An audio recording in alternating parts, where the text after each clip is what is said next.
现在呢，我们要开始的呢是年代剧的试镜。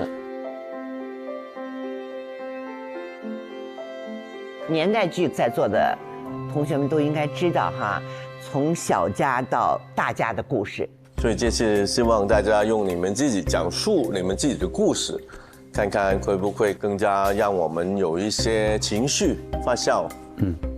来，进来。你来，丽丽，来。就是我想分享一个我自己家里的故事。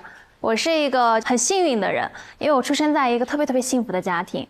从我记事以来，每到七夕还有2月14的情人节，就是我都会吃到巧克力在家里面。然后我小的时候呢，不觉得这是一件很特别的事情，我觉得哇，这一天我就可以吃到巧克力了。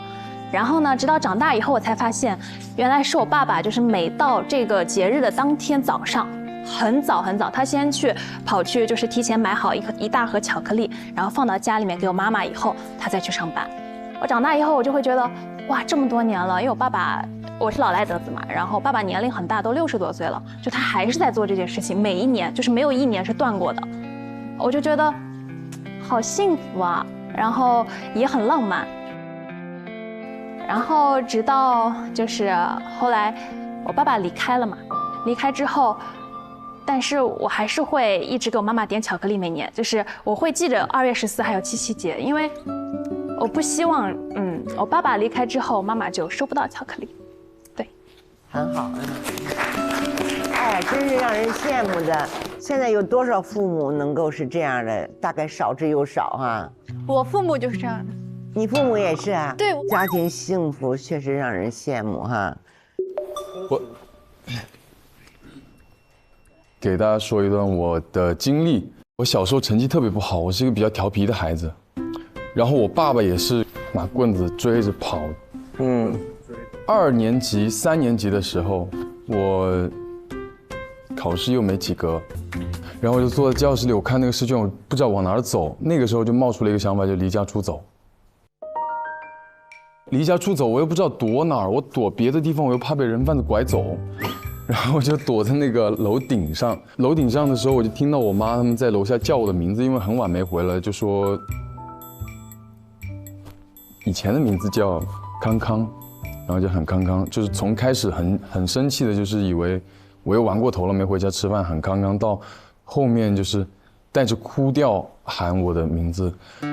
我也不知道怎么面对了。我在楼上的时候拿那个试卷，不会吧？现在都要哭了，一会儿打得更狠。然后我就自己跑到那个门口去跪下，然后我就看到我爸扶着我妈上楼梯的时候，我就在想完了，然后妈冲过来抱住我，就抱着我哭。我爸就问我干嘛去了，我说我成绩没考好，我说我不敢回家。然后我爸他就跟我说了一句我人生中特别重要的话。就说如果你不是块学习的料，那我就不会强迫你了。我只是带着望子成龙的希望你可以按照我们的预想长大。然后如果你真的不是这块料 ，OK， 那我们换一条路。你以后去做任何一个事情，你做一个厨师都 OK。这就是我的故事，很平凡的一个故事，但是对我人生中是很大的一个帮助。很好。生活大多数是平凡的哈。你对你生命有一个转折点，你能拿得出来跟人分享，也是对你很重要的一件事哈。我觉得很好。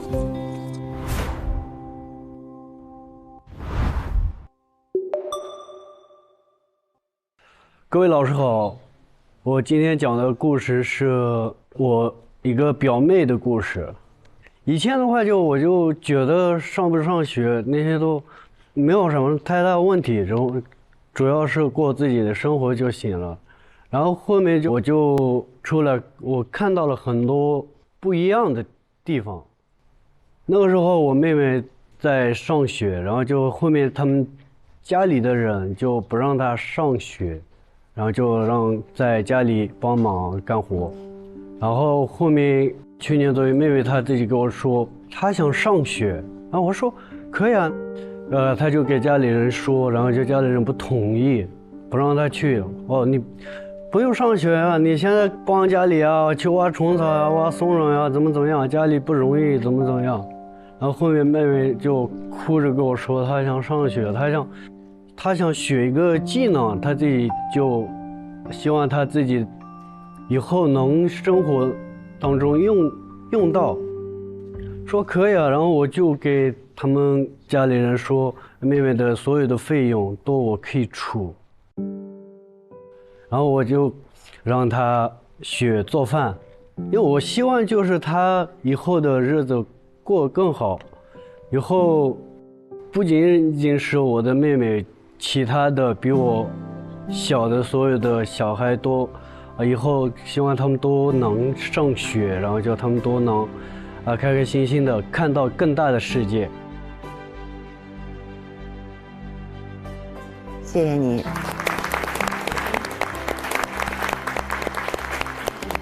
你妹妹现在毕业了吗？现在还在学习。对。学什么啊？川菜。你连学费到生活费都得给她？对，我每年都给她。因为对，然后就我希望就是，以后就她自己希望，她能去打工，对，挣点钱哈，挣点钱，然后就她自己过得更好吧。好孩子，来坐，请坐。好。于涵啊，老师好，我叫于涵。在我的认知当中，其实家并不是爸妈组成的，因为我从小爸妈就分开了，我就没有感受到过家庭的温暖。后面我进公司了，初一开始我就一次只回一次家，其他的时间都在公司宿舍住。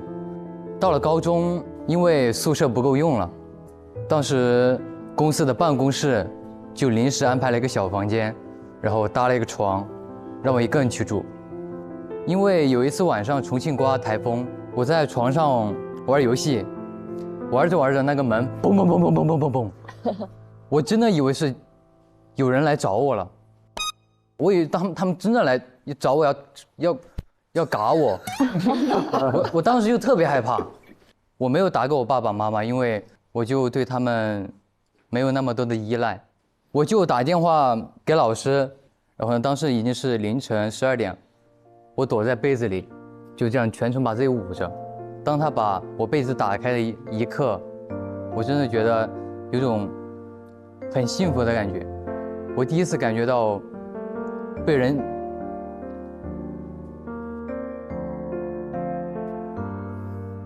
爱是这么幸福的事儿。到后面有一次印象我特别深，当时我们录完东西，想一起去打个篮球，但是公司当时因为有点晚了不让我们去，我们就自己悄悄的自己打车自己去。到了篮球场之后，公司发现了，然后他们的爸爸妈妈都给他们打电话让他回家，但我爸妈没有。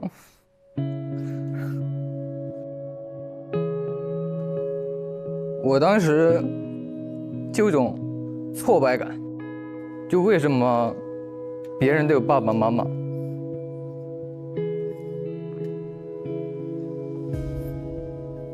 谢谢。于雨涵他说的时候我哭个不停，他很像我儿子了，我就觉得就是他比我儿子大4岁嘛，就是讲这个故事的时候，我是真没想到，他说的时候我是觉得哎呀，就是那种心疼吧。但是我觉得今天你讲得出来就很好，因为我们也不理解你，你刚刚讲完了，我们就比较理解了。对了，其实你刚刚讲那个遭遇听起来很痛苦，但是我们感觉你很幸福。幸福在哪里呢？你所有东西从零开始，从掀起那个被窝看到你看到那个人，你就感觉这是人生最开心的。对，我发现你最好的好处是你会感恩，会珍惜。你感恩刚刚那个掀被子那个，你珍惜一般跟你打篮球的兄弟。这个以后你抱着这个态度，对，以后你多红，你都有这个心态的话，你一定是巨星。之前我觉得你不起眼，但是昨天你演的那个校园那个每一个眼神、每个愤怒、每一个动作、每一个爆发点，用在戏剧身上就是最漂亮的表演。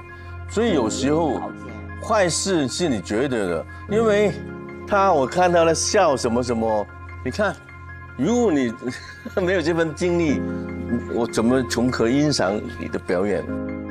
你拥有的且别人没有拥有的，用在表演上啊，用在你的事业上哈。加油加油啊！加油！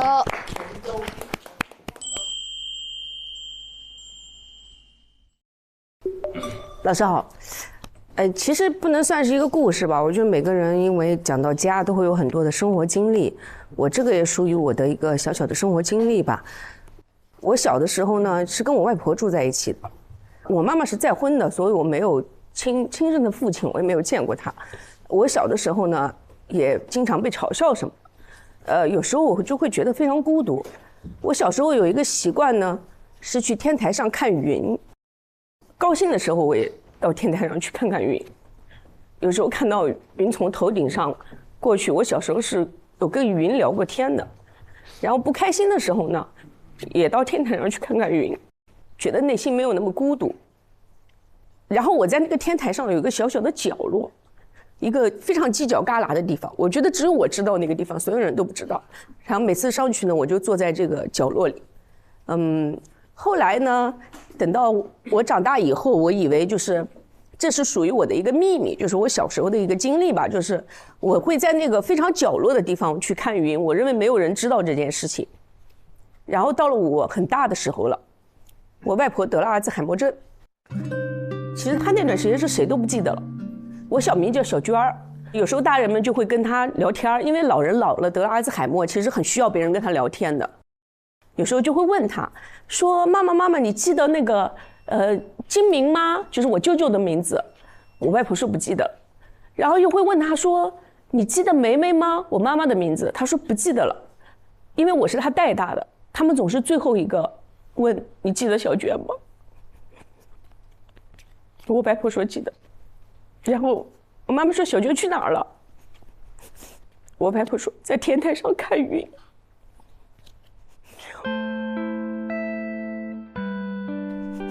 我后来才知道，其实我每次不开心上去看云，其实我外婆都有在默默的关注我。哎，对不起。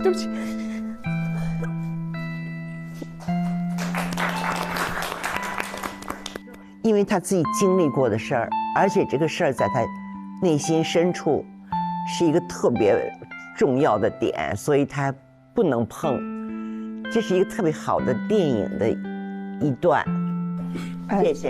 谢谢老师。就最后我其实是想说，就是在问他的时候有一个希望，只要还记得我，就觉得他没有忘彻底。但是终于在后来就是在问他的时候，他也不记得我了。婆婆最后还记得你那个时候，你几岁的时候？那时候已经我都生完我多乐了，到最后不记得我的时候已经多乐大了。然后我外婆前几年已经去世了。谢谢老师。